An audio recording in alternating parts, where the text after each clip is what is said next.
Momentos na nossa vida em que nós precisamos de um socorro, nós precisamos correr, buscar ajuda, buscar auxílio.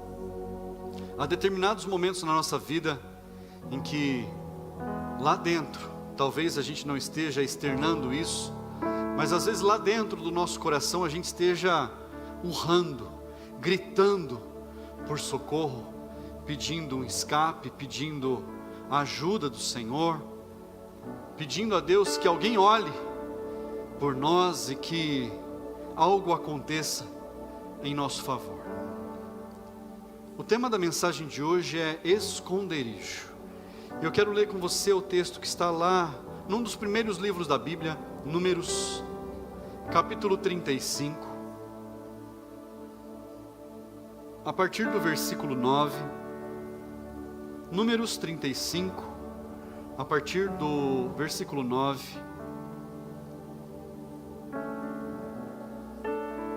Quem encontrou aí na Bíblia, diga amém.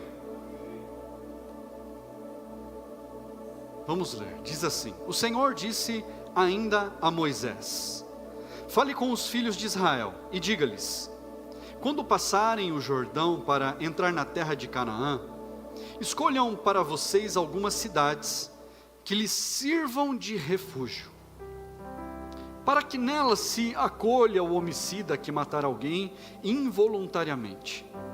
Nessas cidades o homicida poderá se refugiar do vingador do sangue, para que o homicida não morra antes de ser apresentado diante da congregação em julgamento. Vamos falar com Deus. Senhor, meu Deus e Pai, fala conosco neste momento, que nós possamos, meu Deus, entender o refúgio que temos no Senhor. Meu Deus, desde os primórdios que o Senhor tem cuidado, e que nós possamos entender, meu Deus, e viver aquilo que o Senhor tem reservado para nós, uma nova vida em Ti, Pai, em nome de Jesus, amém. Diga amém, igreja. Assente-se no seu lugar. Aqui no capítulo 35 de Números, Deus está criando no meio de todos os povoados, no meio de todas as cidades, Deus já está dando uma ordem para Moisés para que fossem criadas as cidades de refúgio. Fala comigo, cidades de refúgio.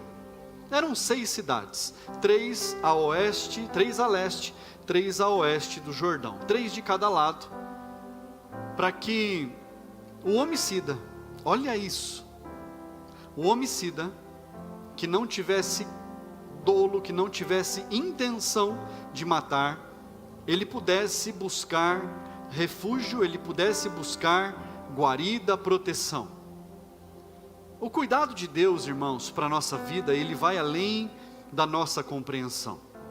O amor de Deus por nós supera em muito as nossas expectativas, supera em muito as nossas necessidades, supera tudo aquilo que a gente espera de um bom pai, de alguém que pode estender a mão, de alguém que pode cuidar de nós.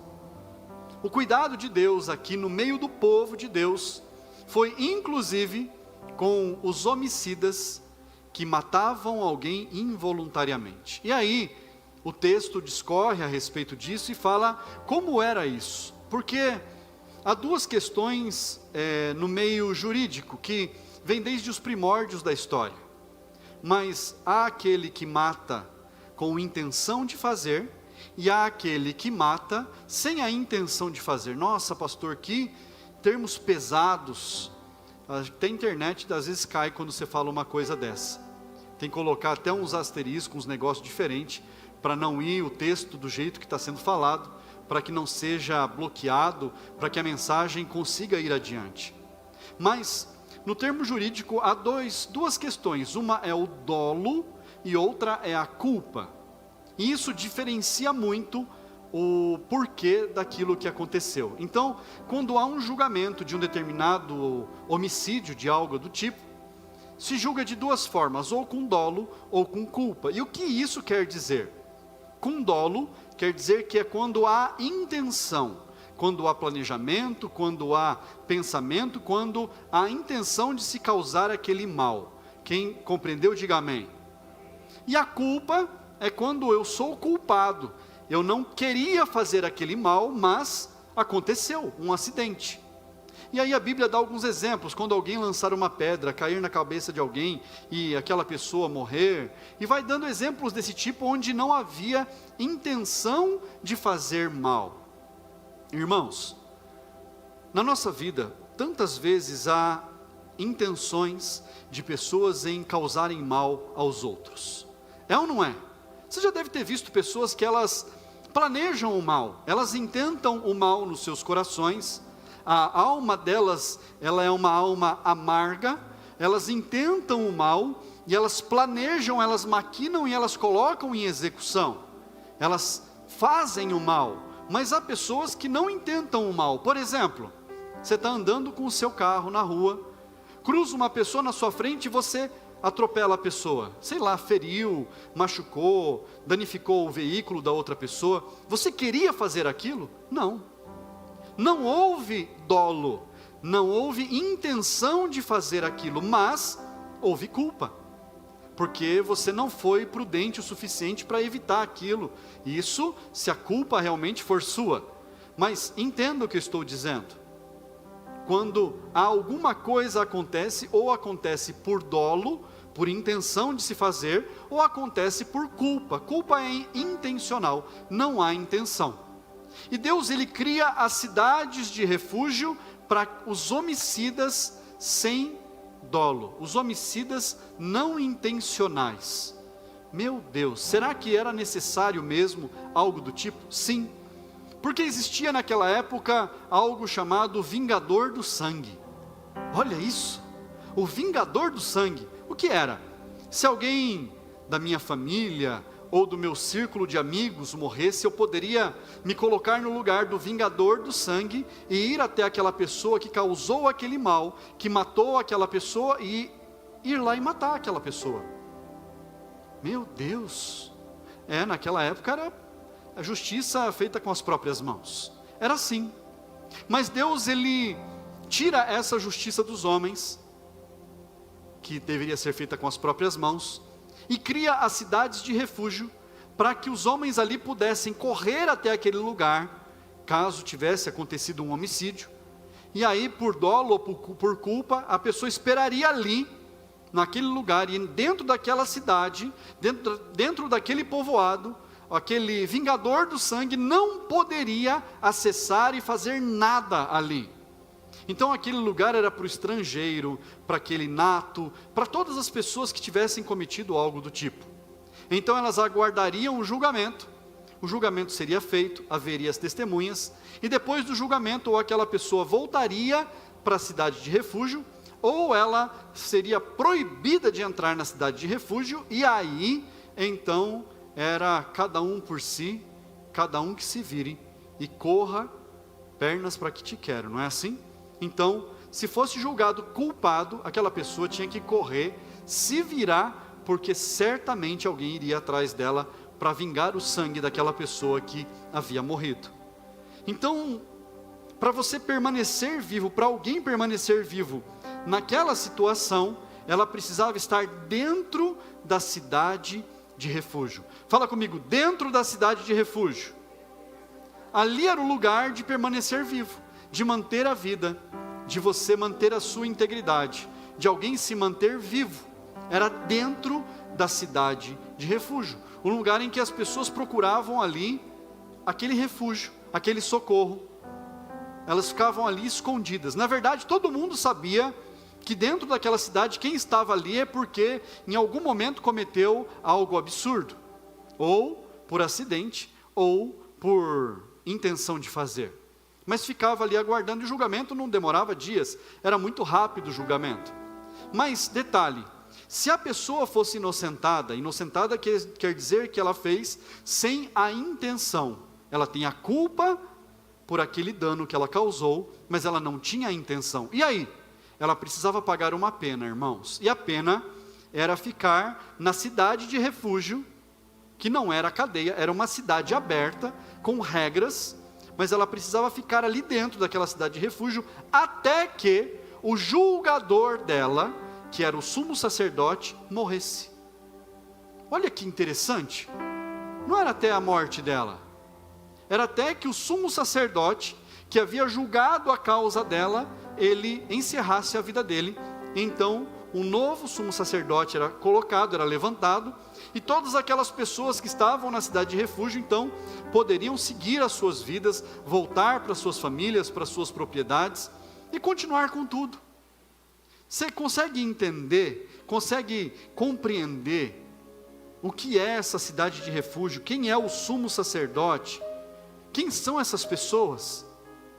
A palavra de Deus, ela fala que o Senhor é o nosso refúgio. Salmos, livro de Salmos, o 9º Salmo, no verso 9. Olha o que diz a palavra de Deus. Salmos 9:9 diz assim: o Senhor também é alto refúgio para o oprimido, refúgio nas horas de angústia. É o Senhor que é alto refúgio para aquele que está oprimido. É Deus. Então a cidade de refúgio, algo criado por Deus, simbolizava ali o socorro que o povo precisava do próprio Deus. Um lugar onde as pessoas iam para serem socorridas, para serem protegidas de tudo aquilo que poderia fazer mal a elas. Mas detalhe, irmãos, no texto que nós lemos no começo, ele continua e ele diz o seguinte: se aquela pessoa que está dentro da cidade de refúgio resolver sair da cidade por conta própria, e ela era livre para isso, então aquele vingador do sangue, se a encontrasse em qualquer lugar, ele tinha o direito de vingar o sangue.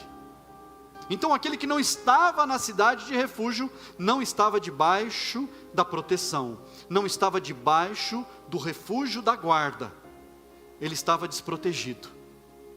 E às vezes, irmãos, nós andamos desprotegidos por aí, porque pessoas planejam o mal, pessoas intentam o mal, pessoas querem fazer o mal. Foi hoje ou ontem eu vi um vídeo a respeito de uma estátua de voodoo, uma obra de voodoo. Sabe o que é isso? É obra de bruxaria, de um ser feito de ferro, todo acorrentado, cadeados, amarras, tudo feito de ferro, arame, tudo travando aquela pessoa, aquele ser ali. E sabe onde está exposto isso? Lá na galeria da FIFA, onde tem lá os troféus. Está lá exposto como uma obra que foi feita, e eles colocam ali como a religiosidade, como obra cultural. Uma obra de feitiçaria, feita para um time inteiro não ter condições de dar o seu melhor, não ter condições de fazer aquilo que precisava ser feito. Ah, mas a gente está falando de esporte. Em todas as áreas da nossa vida. Se no esporte existe isso, irmãos, na nossa vida, na vida do cristão, daqueles que servem a Deus, pior ainda. Nossa, pastor, então não vou servir a Deus. Aí, você está fora da cidade de refúgio, piora a situação. Pastor, mas eu não matei ninguém. Mas a palavra de Deus diz que se no meu coração eu intentar contra alguém, se no meu coração eu criar ódio, eu tiver alguma ira no meu coração contra alguém, Jesus disse que eu já cometi homicídio. E agora? Então, se eu, por natureza humana, já cometi coisas erradas, seja no meu coração, seja nas minhas atitudes, então eu preciso estar coberto pelo Senhor. Eu preciso estar protegido por Deus. O Senhor é o meu refúgio, Ele é a minha fortaleza, é Ele quem me guarda. Mas, e contra aqueles que intentam o mal? Miqueias, livro de Miqueias, profeta Miqueias, capítulo 2, versículo 1, diz assim.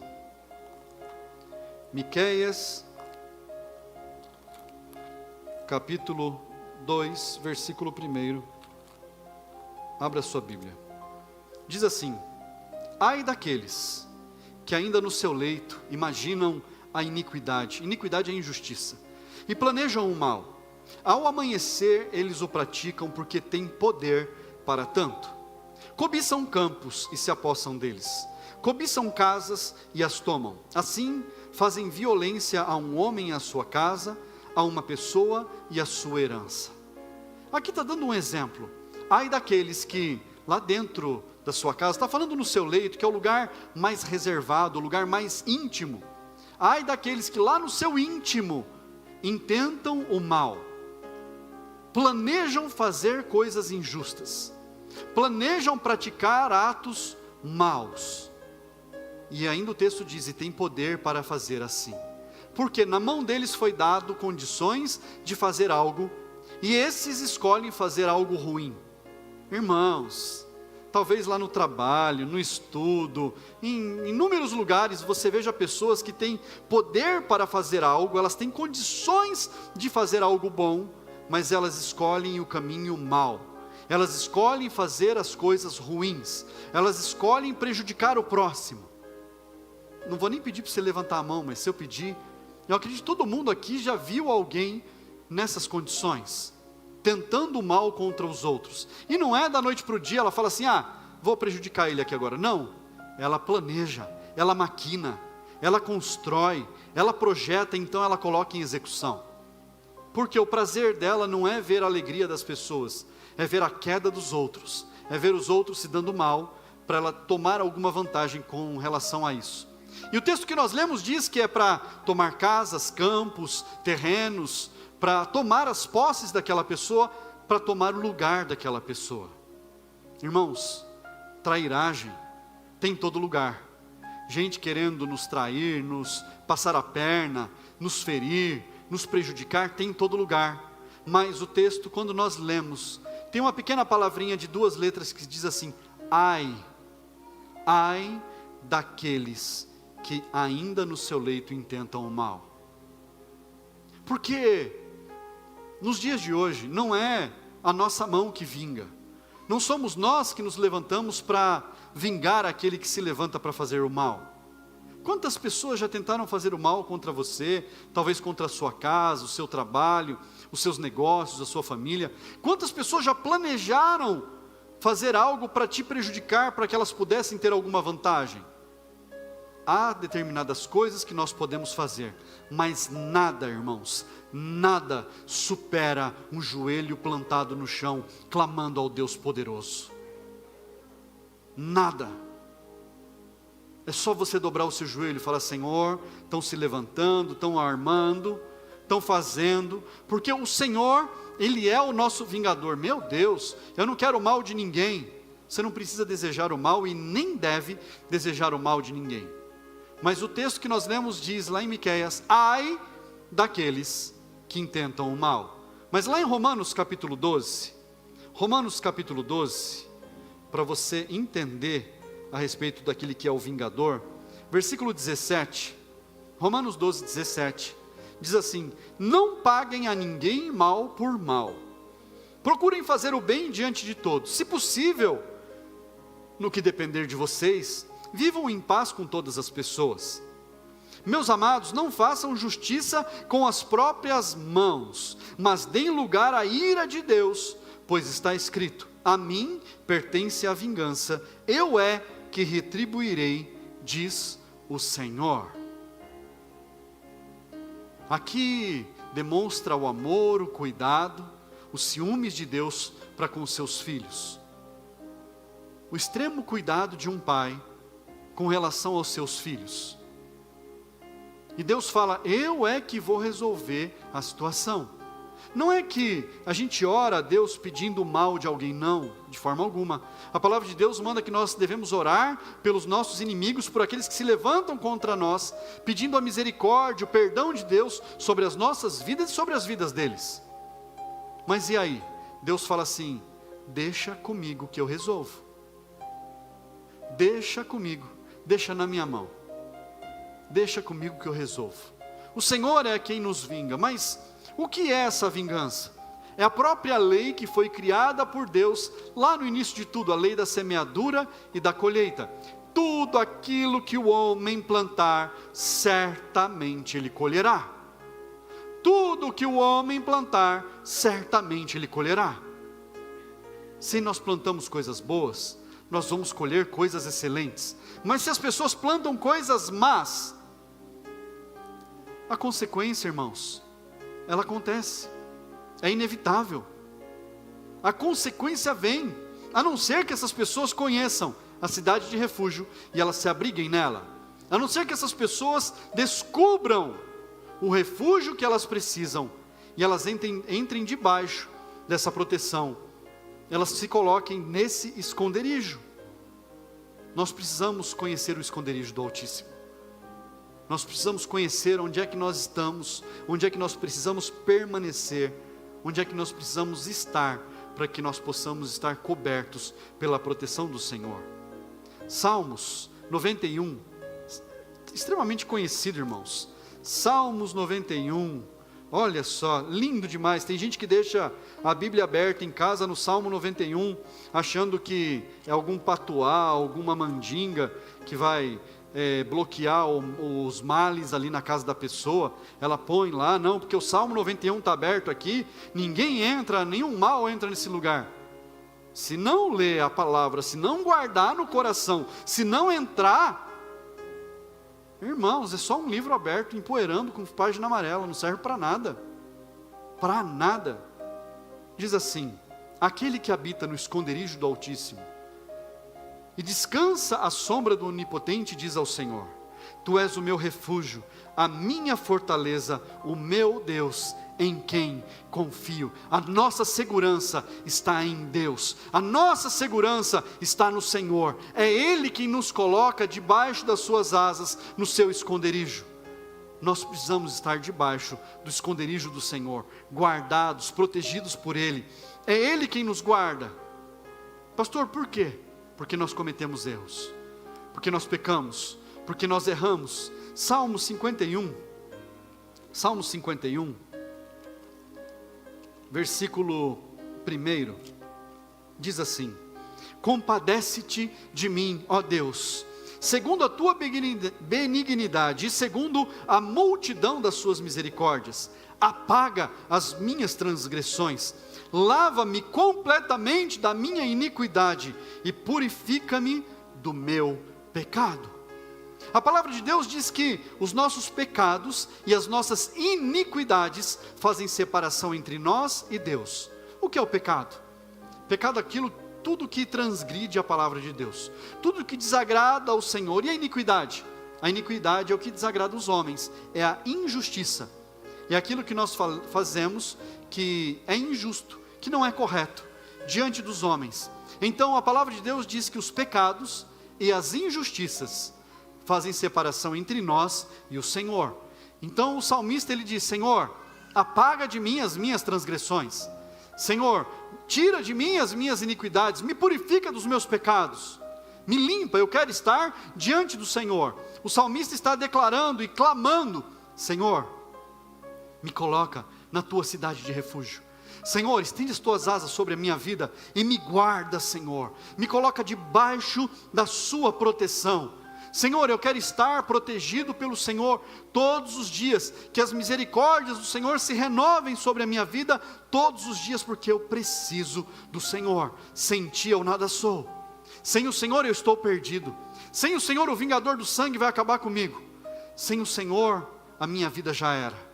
Mas contigo, com o Senhor eu posso todas as coisas.